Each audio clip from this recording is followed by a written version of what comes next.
Today I'm making my cutest quilt yet. I know, I say that every time, but this one is special. I am combining two basic blocks to create something absolutely magical with a few extras along the way. Let me show you. For this, I need color and lots of it. I am using 16 different fabrics to bring this quilt to life. I need a break from my recent scrappy projects, and this is the perfect pattern for that. Just as exciting, but without that extra effort.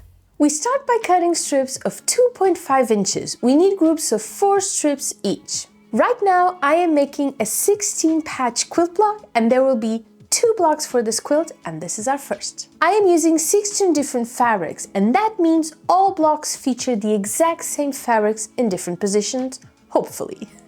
Again, if you use a jelly roll bundle for this project and all the strips are different, you should get about 10 different sets of 4 fabrics, which is awesome for a variety of colors and fabrics. You'll also be able to grow your quilt quickly that way.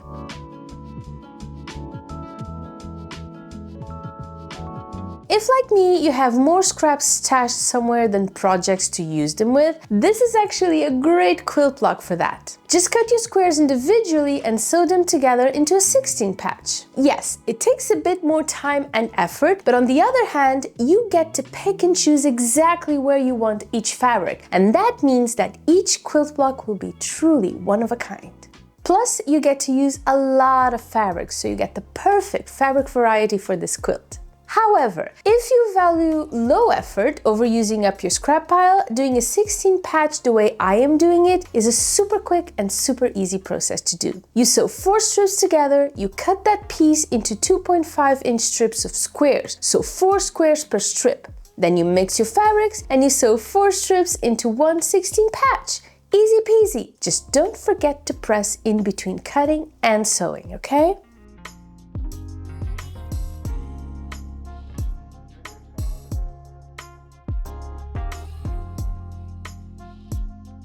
A 16 patch quilt block is also pretty forgiving. It takes a lot to mess it up.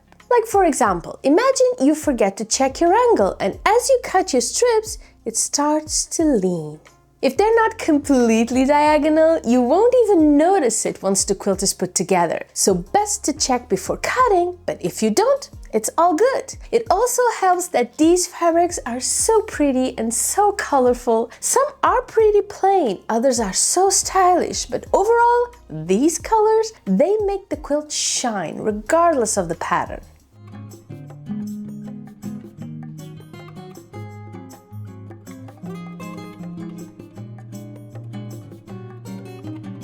This truly is one of those quilts that if you saw it finished, before we went through the whole explaining how it's done bit, you'd probably be very intimidated by it because it looks complicated and stressful. But the fact of the matter is, it's just 2 very simple, very straightforward blocks that put together create something else entirely. In fact, I would say that by the time we're done, you won't even be able to tell where one block finishes and the other begins. It will all be put together into one very perfect pattern. And to me, those are the best kinds of quilts. I'm not trimming this block at this time because before we're done, I will be adding a little detail that will make all the difference, and I will be trimming then.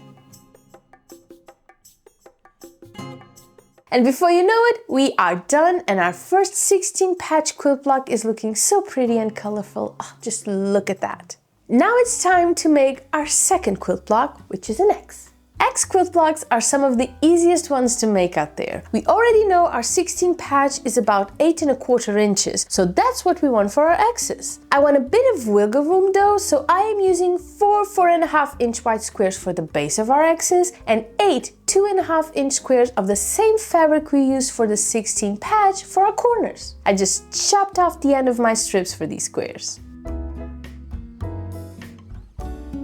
Now, I have put together a full in-depth tutorial for this project. It goes a bit slower with loads of extra details, tips, and plenty of friendly chit-chat while we sew. You can find it on my Patreon for just $3, or you can join our lovely community there or on YouTube to access all my other exclusive videos. Your support allows me to do what I do every single day, and I am so grateful to each and every one of you.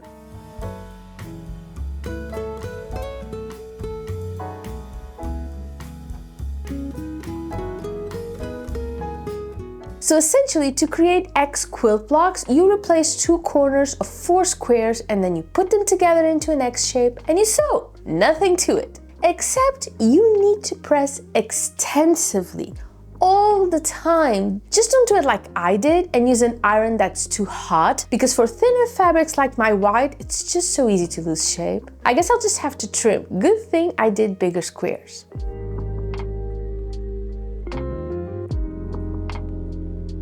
Hi, Future Sandy here. Do not trim these X's at this time, okay? It will come back to haunt you later on. Just leave them as is and carry on.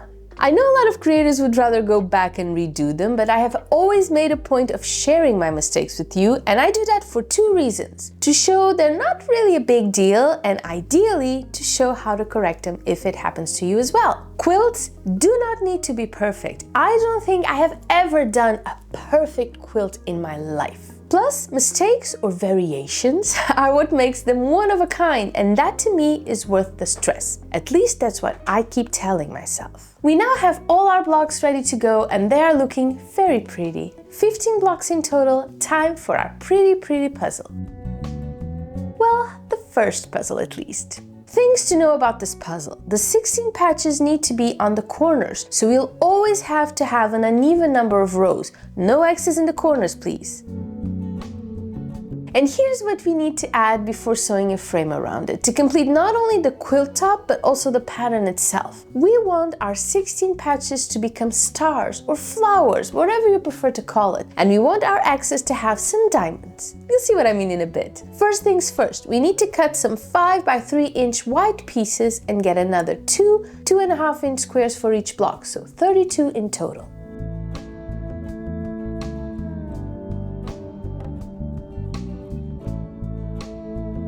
And yes, I'm aware my pieces are larger than the blocks, but I prefer to have some wiggle room and then trim the excess off. For example, because I trimmed the excess earlier, my diamonds as they are just won't match. So my solution for that is add a larger seam allowance to shrink my frame corners and match the excess. Yes, they will be slightly smaller, but that can't be helped. Also, I don't think it's going to show that much. So good thing I have extra fabric to play with. For a wonky quilter such as myself, extra fabric is always a good thing.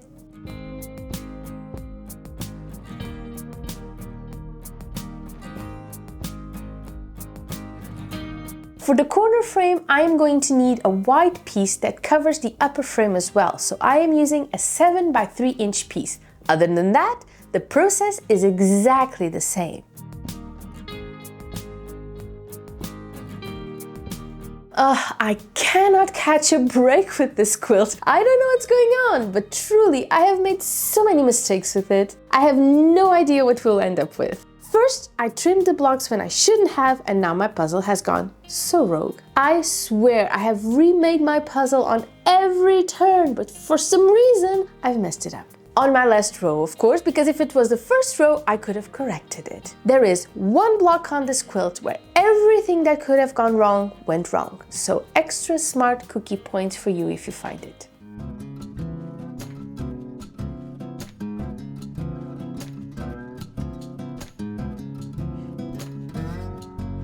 I know I changed things up a bit with this one, as the frame got sewn along with the row instead of it being a final step, but I do believe this gives me much more control as far as matching the corners go. And to be honest, after so much chaos, I'm loving this result. I cannot wait to show you what we've made today.